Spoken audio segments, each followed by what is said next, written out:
This is Metabolic Radio, the podcast dedicated to keeping you informed when it comes to everything fitness. My name is Taylor Empey, and with the help of my co-host Shane Pace, we aim to expose the truths about the health and fitness industry. The information and suggestions given in this podcast should not be considered as clinical or medical advice. Consult with a physician before implementing any information provided on this podcast.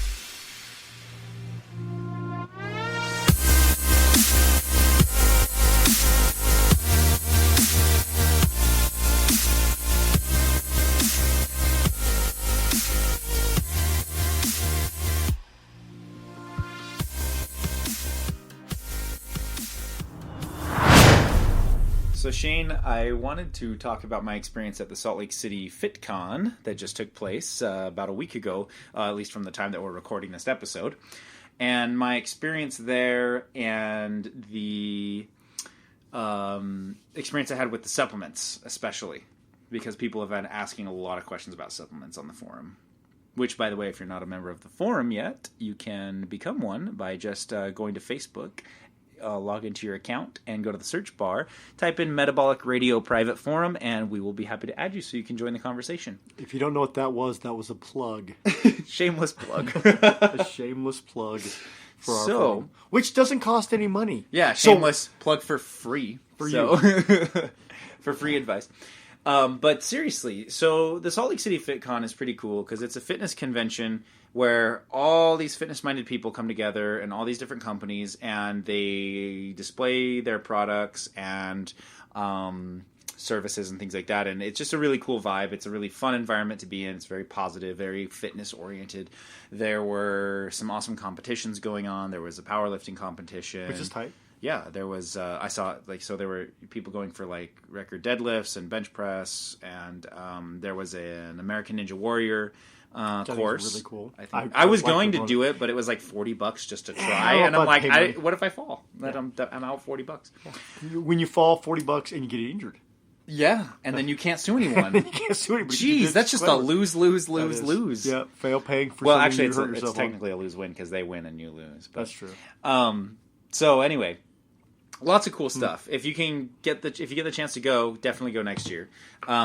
But what I wanted to talk about was the slew of supplements that I got my hands on. When I was there, about 80%, I would say, and that's kind of just an anecdotal number, 80% of the companies were supplement companies. About 10% were probably apparel, and 10% were gear, and then there might have been some other ones that I missed. There was a random coffee one or something like that, but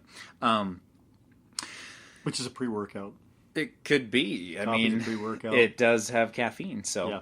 But the thing about supplements is that at this convention, there's thousands of people there, and there's a lot of vendors, hundreds of vendors that are just handing out free samples of supplements, both to taste right there on the spot and to take home. And so I'm going down the aisles, and there's just people handing me empty or open cups of just random colored supplement that's just been mixed. And they're like, here, try this. And I'm like, well, what is it? First of all, was any of it fluorescent? Yes, very neon. That's the one I'm thinking of specifically was this lady who offered me vitamin C. She said it was vitamin C, but it just was this fluorescent lime green stuff. And I was like, she's like, here. And I was like, well, what is this? And she's like, it's pure vitamin C. And I'm like, pure vitamin C? What are you doing with your hand? Pulsating? Was it pulsating? It was radiating. I think I got radiation exposure from it. And she was trying. We've had an interesting day. Just so you know. And so you know also, before he says this, it has gotten me into a make fun of things mode.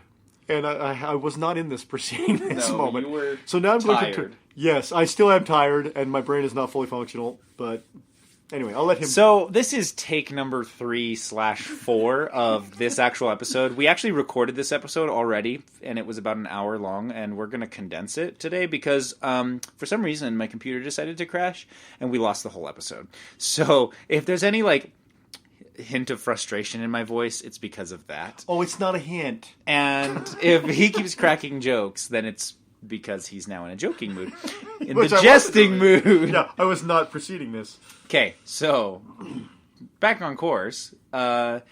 The lady handed me fluorescent vitamin C. So I was just asking her, I was like, hey, well, what's in this? And she's like, it's pure vitamin C. And I was like, well, there's got to be something else in this. And she's like, no, that's it. And I'm like, okay, let me see your label.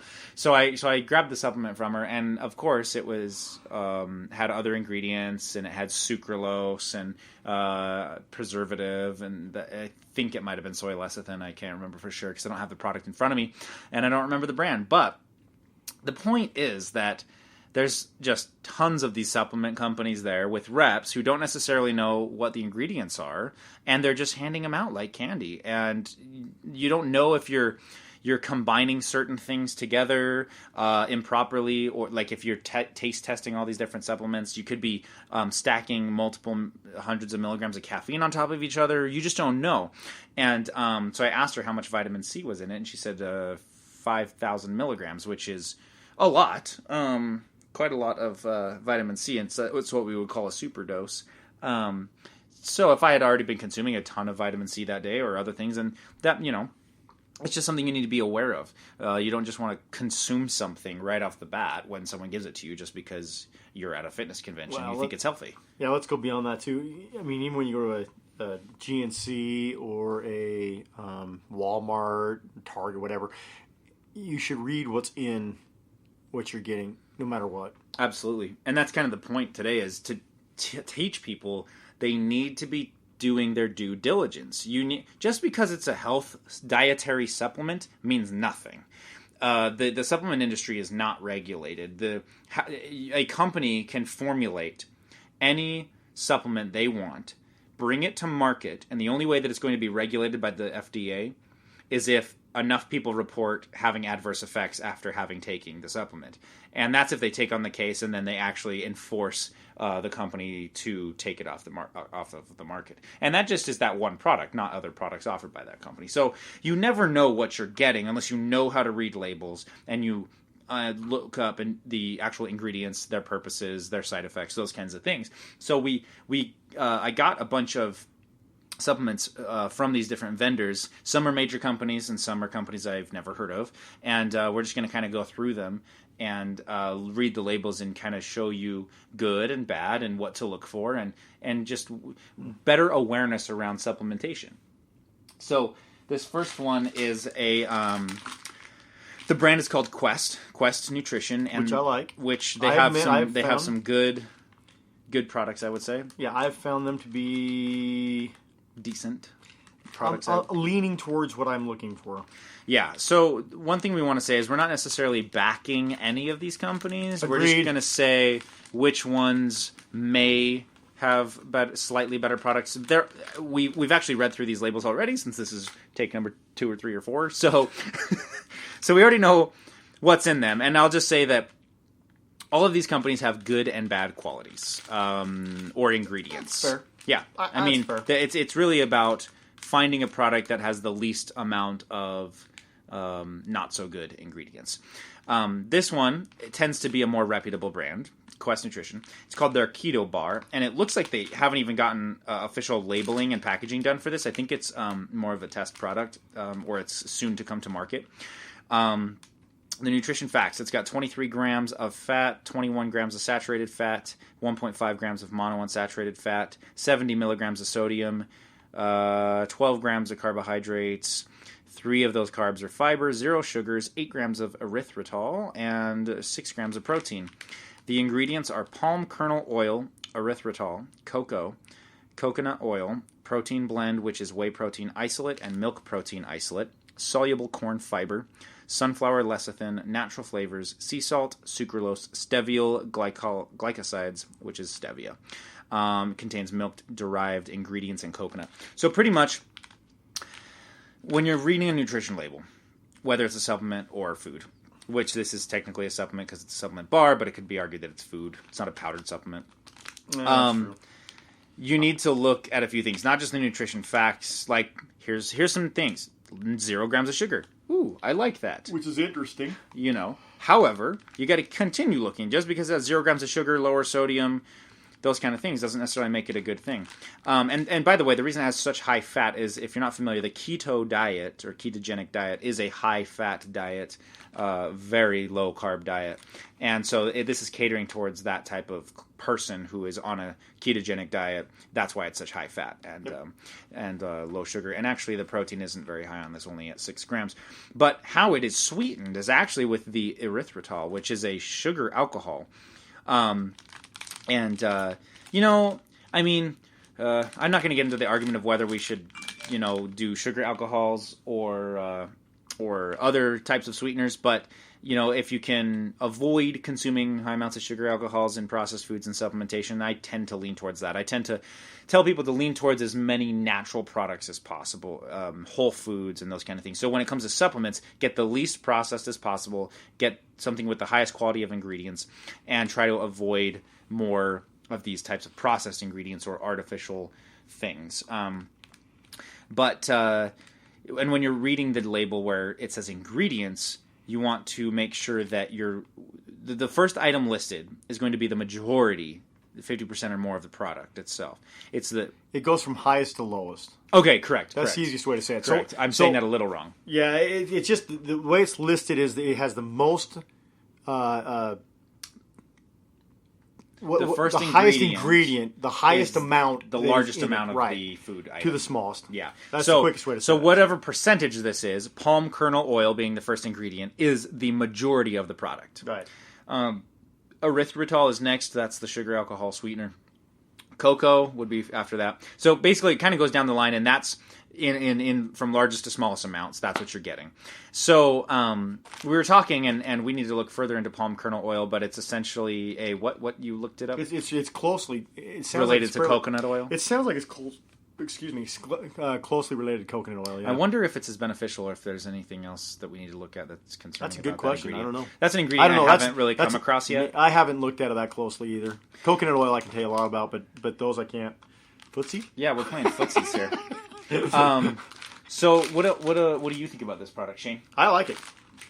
You like it? Overall, yeah. I would say that it's a decent product.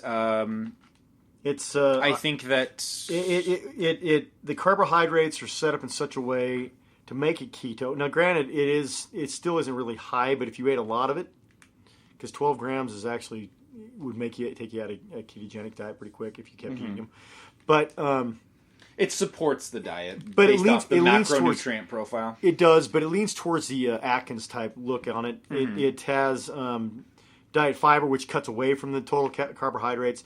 And the sugar alcohol is 8 grams, so that takes away from 12. So it actually, according to the way they would break this down, if you're using Atkins, which is similar to a ketogenic, it's more low carb, but it has 3 different parts. Mm. So the first part is very ketogenic. It would call it 1 gram of total carbs. That would very much keep it ketogenic. Okay. So for what it claims to do, which is help support a ketogenic diet, it kind of does what it says. So yeah, there's some things in there I don't like. I'd like to see if the corn fiber, if that's coming from a non-GMO source. The sunflower lecithin is a preservative.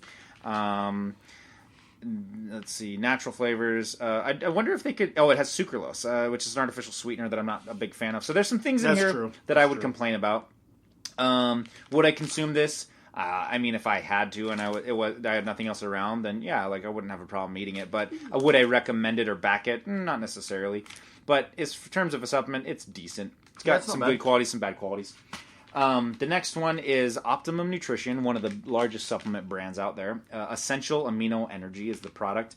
I've used this myself before, but due to some reasons, I lean against it. But it's basically a branched chain amino acid supplement. It could be argued that it might be a pre-workout of sorts because it does have a high amount of caffeine and the tingling ingredient, beta-alanine. Yeah.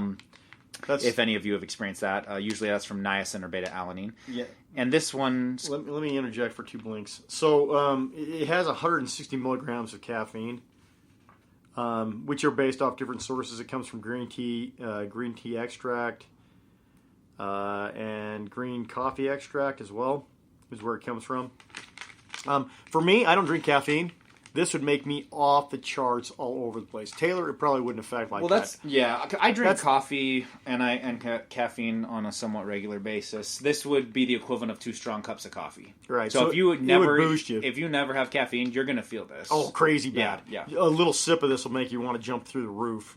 And for those of you who are wondering about caffeine, the DRIs, or the dietary reference intakes for caffeine, are between about 300 and 400 milligrams. I'm not sure the exact number, but it's right around there for kind of your total daily limit.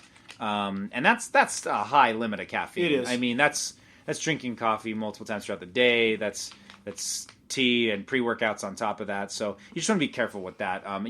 There are some potential adverse effects past that upper limit level that you want to be concerned about, and you're just going to get wired. It's a stimulant, so it's gonna definitely have some effects that way. Well, and the one thing I want to share about it too is it's caffeine is a known nootropic. Nootropics are brain enhancing, if you will.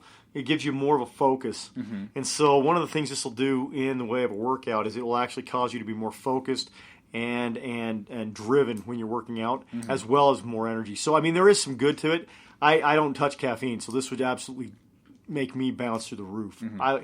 It wouldn't make me want to focus. It'd make me want to compared to other pre-workout type supplements that I've seen, because this is kind of a mixture of a BCAA / pre, but other pre-workouts, the caffeine's actually quite low compared. It is for I've sure. seen some with 300 and 400 milligrams, your daily limit of caffeine. Oh, for sure. And those are crazy. And if you have a lot of caffeine, you probably won't notice 300, 400 milligrams of caffeine for that. Not as much, but no, it is a large dose. But it would drive me crazy. Yeah. I would go nuts. So this one, it is 10 calories, 2 grams of carbs. Their amino blend, which is their proprietary blend, which you never know exactly how much you're getting at that point when they blend it together. It's better to get individual ingredients. They'll be more accurate on their labeling. Their blend is micronized taurine, L-glutamine, arginine, leucine, beta-alanine as carnosine, citrulline, isoleucine, valine, tyrosine, histidine, lysine, HCI, phenylalanine, I believe that's how it's pronounced, threonine, and methionine. And those are all just different various types of amino acids with different functions. The more quality ones that would have more research would be the BCAAs, the branched chain amino acids, which are isoleucine, leucine, and valine. The beta-alanine and potentially glutamine. And everything else is kind of more of a, I don't want to say lesser amino acid, but it's a smoke and mirrors is what he's saying. Yeah. So the thing to look at with this is that there's only 5 total grams of all of those combined together. So when you're talking about a blend of that many 12 or 13 something amino acids blended together into 5 grams, you have no idea really how much you're getting unless you get a certificate of analysis. You don't know if that's 6 or 5 grams of glutamine, or I'm sorry, like 4 grams of glutamine and 1 gram of everything else blended together, or vice versa. If it's everything is 250 milligrams of everything, or whatever. So it's just kind of hard when it comes to proprietary blends because you just don't know how much of what you're getting. I personally like to order my amino acids separately. I order them in the raw form by themselves with nothing added, and then I blend my own things together. That's my personal preference. He has a backbone, though, because I admit those things are nasty tasting.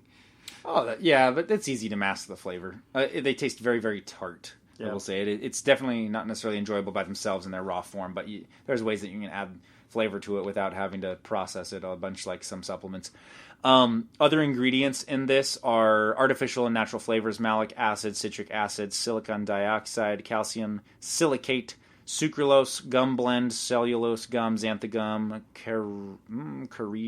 carrageenan, I'm not sure how to pronounce that, tartaric acid, lecithin, beet color, and inulin. It also contains soy lecithin as a preservative. So, I mean, some of the things to think about are, like, I even struggled pronouncing a couple of those things. That should be a red flag for you. If you can't pronounce the ingredients, you should probably look them up. I have not personally looked at what silicon dioxide is, but it sounds a little chemically sounding, or calcium silicate. I know I don't like sucralose, and I know I'm not a big fan of different types of gums and lecithins. So, I mean, those are some red flags. When it comes to supplements, they have to do things to preserve them and to give them their color and their flavor and their sweetness and those kind of things. And it starts taking it further and further away from really being a food source and beneficial, and you're just kind of adding in a lot of other unnecessary things that you may not want to expose yourself to. I mean, think about it this way. Sucralose is a known carcinogen, and though there's not enough long-term research yet about artificial sweeteners, I don't want to put it in my body on a daily basis for multiple years at a time. I mean, to me, that's just not a wise decision. But people don't think about that, So as for, I don't know, do you have anything else to say about this one? No. I mean, so as for this product, it's got some good ingredients. There's a lot of things I have to complain about it. I used to take it a lot. I don't take it nearly as much now. Sometimes when I have it, I'll take it. But like I said, it's very in moderation. I try to blend my own amino acids myself. And I'm currently looking actually for another pre-blended supplement from a company that will be more favorable. One thing I will say about it is I believe that its marketing is actually pretty legit. Anytime Energy, Focus, and Recovery. Yeah, because that is something people want to be careful of, is the claims. Yes, and that's one thing I'm going to say, and I got to give them points for that, and I don't want to miss it. So what it claims that it's going to do on the front, I would say with what it is, it will do. So I think that one's fair. That's agreed. Okay. Next. We've got... Let's do this one. Okay. So this one is a bar. It's a protein bar. It says RX bar. 12-gram protein bar, 3 egg whites, 6 almonds, 4 cashews, 2 dates, no BS. Chocolate coconut flavored. That's what's on the front. So it's marketed as a protein bar, right? We look on the back here. It says no gluten, no soy, no dairy, and no added sugar. I do like that. I'm a big fan of trying to make things as clean as possible so that as many people can consume it as possible safely. Yep. But where it says no added sugar, that doesn't mean there's not sugar in it. That means they didn't add additional sugar to it. So they could contain sugar still. The ingredient list is first ingredient, dates. So that's actually what makes up this bar the most. The majority of this bar is actually a fruit. It's not protein. It's dates. So that's something to be noted. Second ingredient is egg whites. So that's where you're going to get your protein. Almonds, cashews, cocoa, coconut, sea salt, natural coconut flavor. That's it. I really like that there's very few ingredients on this. I like that they're fairly natural foods.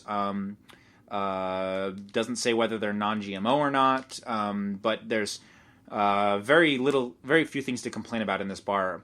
I would say that it's a little deceptive on the label. That's what bothers me about all of these. Yeah, because the label says it's marketed as a protein bar. And, I mean, let's look at the label. It has 12 grams of protein, but it has 9 grams of fat, 150 milligrams of sodium, 290 milligrams of potassium, 22 grams of carbs. 4 of those carbs are fiber, 13 of those carbs are sugar. So, really, this has more sugar than protein. It has more carbs than protein. Mm-hmm. And it has, so... I mean, really, it's a little deceptive. They're marketing it as a protein bar. I would say that this is like a meal replacement bar, or I think we were talking about it earlier, like a potentially a recovery bar. Yeah, because sugar helps with recovery after a workout, and it does have some protein, which would help with recovery, but not.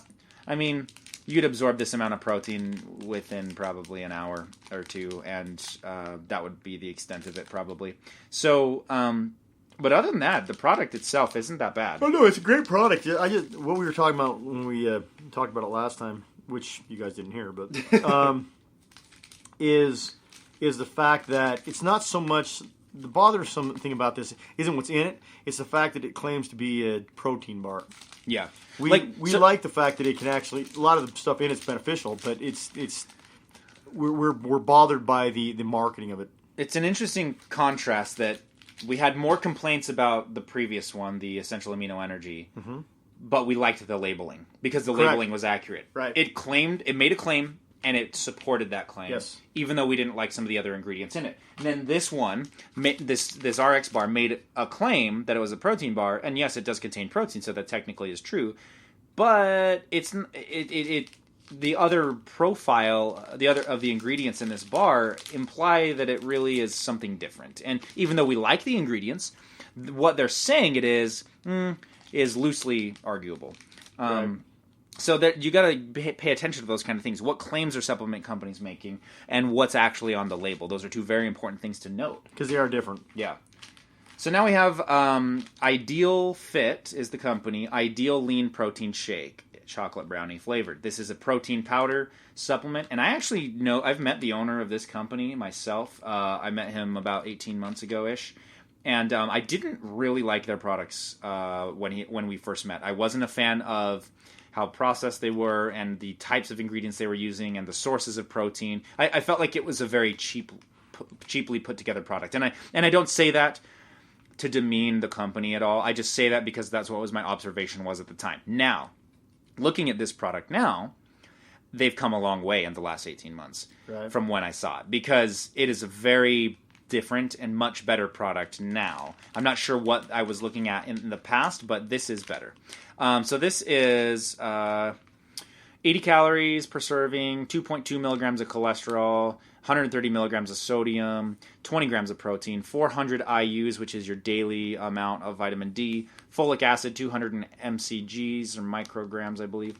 Calcium is 123 milligrams, potassium 83 milligrams, magnesium 26 milligrams, phosphorus 64 milligrams. And the ingredients contain whey protein isolate and their Ideal Fit recovery blend, which is glutamine, acai, mangosteen, blueberry, cocoa powder, natural and artificial flavor, sucralose, sodium chloride, and Chromax, which is chromium. How did you pronounce that? Picolinate? Picolinate, yes. Okay. That is exactly how you said it. So, compared to what they had before, this is much better. I love that it's whey protein isolate because that's your highest BCAA content and highest net yield on protein absorption compared to other protein sources. I like that it has your profile of electrolytes, calcium, magnesium, potassium, and sodium. And what else? Zero sugar. 20 grams of protein is a decent serving size. Not the highest I've seen, but it's good. The only other thing really to complain about would be the fact that it's got artificial flavors and sucralose. And I got to look into the sodium chloride and the other ingredient that I'm not familiar with. So sodium I'm not worried about as much because that's salt-based. So, yeah, that chromium is a little scary, but it's low on the list. Yeah, if it was high on the list, I would be more nervous about that because that's a metal. That's a metal that's kind of scary when you get on higher levels. But it's actually low on. It's something that's required of the body, so it's not a bad deal to have it. Yeah. But. So, I mean, overview, I think that company's come a long way. I want them to probably change the sucralose and switch to something different for sweetness, like stevia. Personally favor that over the other artificial sweeteners like sucralose and aspartame, but that's kind of a personal philosophy on my part. I would remove the carcinogen out of there. What are your thoughts? Why would you want to get rid of a cancer-causing agent? That thrills me. I don't know why you'd want to. I don't know. You're right. Maybe I should build up a tolerance to cancer. Maybe the more carcinogens you consume, the less likely you are to get cancer. Well, strength. That is a false claim. I don't know for sure. Immunity. It's not. I'm pretty certain that's not the case. Take more cancer on. That ought to be able to make you better. Okay. Anything else on that one? No. Let's just move to the next one. Okay. So not so bad. Now this one. We had an interesting conversation about this. Yes, we did. Do you want to start this one? No, start it, and then I'll probably take over. And then you'll cut me off? I'm just kidding. I want to cut you off already. So this brand is called NLA for Her. This is a very popular brand. They have definitely been... I've seen them a lot in the marketplace. It's labeled dietary supplement, Her Aminos, comprehensive amino acid blend that increases endurance, builds lean muscle, enhances recovery, is gluten-free and sugar-free. Has a picture of a famous fitness athlete on there that we know. It's kind of got this nice reflective pink, purplish, attractive labeling. Is that Jamie? Is it Jamie? I think it's either Jamie Eason or Fit Amy Suzanne, I think. I can't tell. It's too dark. No, good point. It could be either. So I think it's Jamie because of her haircut. That's what I would think too. So then on the back we've got Her Aminos is our blend of amino acids designed to take. Okay, so just more description about it basically, and kind of what it does, like it claimed on the front of the label. So the actual amino blend, which is a kind of a proprietary blend, it equates to about 6,000 milligrams, which is about 6 grams. It's just shy of that. It includes taurine as the first ingredient, lysine, beta-alanine, branched-chain amino acids, leucine, isoleucine, valine, glutamine, and citrulline. Here's something I didn't read on the first one. This is good. Other ingredients: maltodextrin, citric acid, I forgot about that. artificial flavors, natural flavors. Maltodextrin. I can't even pronounce that. Something acylfame potassium. I'm probably slaughtering that. Where is it? Right there. And sucralose. So with this, I didn't notice this the first time around. Acylfame is what I said. So in terms of the ingredients, it seems to be a little bit amino spiked. That's what we were talking about Meaning before. that what this means is and I'm not necessarily saying they intentionally did this or that they did do this, but it looks like it from the labeling. When you label something, we just talked about the first thing that's labeled is the largest amount of the product. So the largest amount of the product is taurine. Then the second largest amount of the product is lysine, and then the third largest amount of the product is beta-alanine, and then you get to your more beneficial amino acids, the branched-chain amino acids, and then glutamine, citrulline, which I would argue those three are more important than the previous. Mm-hmm. So if I was trying to design a quality product regardless of cost, I would flip it, and I would put the other ingredients first in larger amounts, and then taper off with the others. So That's where I feel like it could be a better product, to be honest. I feel like they might be skimping on the better quality aminos to save on margin, but that is just speculation. I don't know if that's actually taking place, but that would make it a better product. I think so. As for the ingredients themselves, I don't see any real problems except for the fact that to sweeten it, it's maltodextrin, which is just another fancy name for processed manufactured sugar, and it is the first ingredient that is listed on here. So even I don't know how it compares to the amino acids content, but it is listed as the primary ingredient. So what you're mostly consuming is maltodextrin, and it's not necessarily a healthy thing to be consuming on a regular basis. And it's also sweetened additionally with sucralose, which I'm not a fan of. So I personally wouldn't consume this. Would I see benefits? Potentially. Want to talk about the label? The cover, I mean? No. That's why I reached over and yanked it out of your hands. Here's the thing that bothers me the most about this. So it's put out there as hers. Yeah. For her. And that always bothers me when I look at any of these because there's no such thing as a her and a his amino acid. So this could be beneficial to a guy or a gal. You know, if the ingredients are good for a gal, the odds are it's good for a guy. If I consume this supplement, Shane, and it contains citrulline, which is a vasodilator, will it only vasodilate for a female, or will it help my veins vasodilate? Well, plainly, it'll help yours as well. Yeah. So, I mean, pretty much, what those ingredients are known to do, it will do for me just as well. Now, the marketing on this, though, is great. I mean, the image of the female in the front, throwing it out as hers. The marketing is excellent. I'm not going to hack the company for their marketing because their marketing is extremely good. So if we compare this to the Optimum Nutrition Amino Energy, and we put them side by side, they have a lot of the same ingredients. In fact, I mean, in terms of if you're going for kind of a pre-workout effect, the Amino Energy would actually be a better product ingredient-wise. But if you look at the labels next to each other, the covers. What one do you think a female would be more likely to pick up?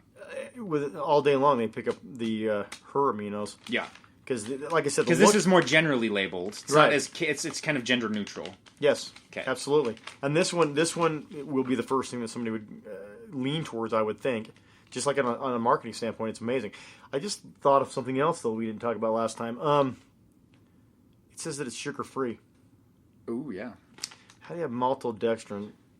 Because it's a calorie-less, I believe. But that's not sugar-free. That's a sweetener. Oh, it's manufactured. It is a sweetener. It's sugar-free. It's not sweetener-free. That's the thing that you need to pay attention to. Just because something says something on the front, honestly, a lot of the times you need to ignore the front cover. The front cover is to get you to pick the product up. Oh, yeah. That's every time. It doesn't matter how good it looks or how terrible it looks. If I'm considering buying a product, I just turn it over. I don't even pay attention to the front. It'll probably it's designed to grab your attention, so you buy the product. But if you don't flip it over and look and realize, hey, the majority of what I'm consuming here is maltodextrin, then I mean that's just not. That's something you need to know that you need to be doing is just reading these labels and looking for red flags like that. You brought up something else that, because we hadn't read this in detail last time, and this is kind of actually good that we lost it. So something else that you guys want to look at when you're going through this, and I actually do this when I'm looking at it because I have a kid that's allergic to certain things. It's kind of scary. So manufactured in a facility and equipment that handles eggs, wheat, soy, milk, tree nuts, peanuts, soybeans, and shellfish. So a lot of allergens, potential allergens. Potential. And it's only because of cross-contamination. But so basically what this means is, and this is not necessarily saying this is true about this company, but their manufacturer may not be them. They may contract out to their products, their products to be manufactured at a separate facility that is a different company that manufactures supplements for many different people or processes many types of foods that do contain, and their facility contains those types of ingredients. So you might be buying this thinking, you might give this to a friend and say, hey, you should really try this. I like it. This works for me. They just are going to trust your opinion on it. Usually the average consumer is not going to flip it over and read it. They're just going to say, oh, great. It increases endurance, builds lean muscle and recovery, and my friend recommends it.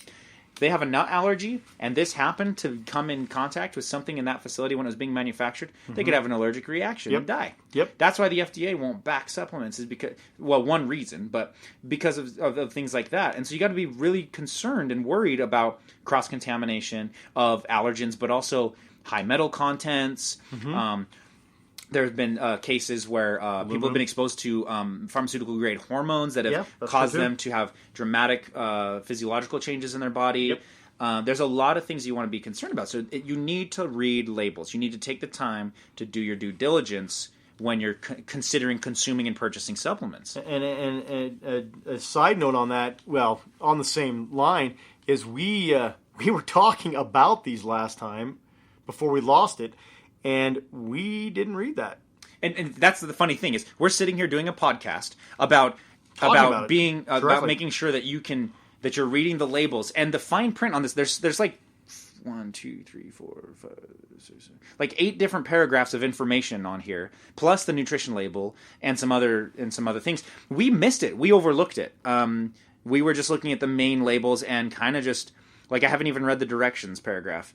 And But yeah, so it's interesting that even us trying to be more kind of expose more of what's on the label here, we even overlooked some of those ingredients, and so that just tells you how hard or easy it is to miss some important things when it comes to consumables, and that's what it really comes down to, Shane. I think is that these are consumables. It's different if you're buying a product that's not going inside your body. Correct. We could talk about BPA and plastics and things like that, but we're talking about an ingredient that you're putting in your body that's coursing through your bloodstream and affecting your physiology. And you're dealing with contaminants and allergens and carcinogens.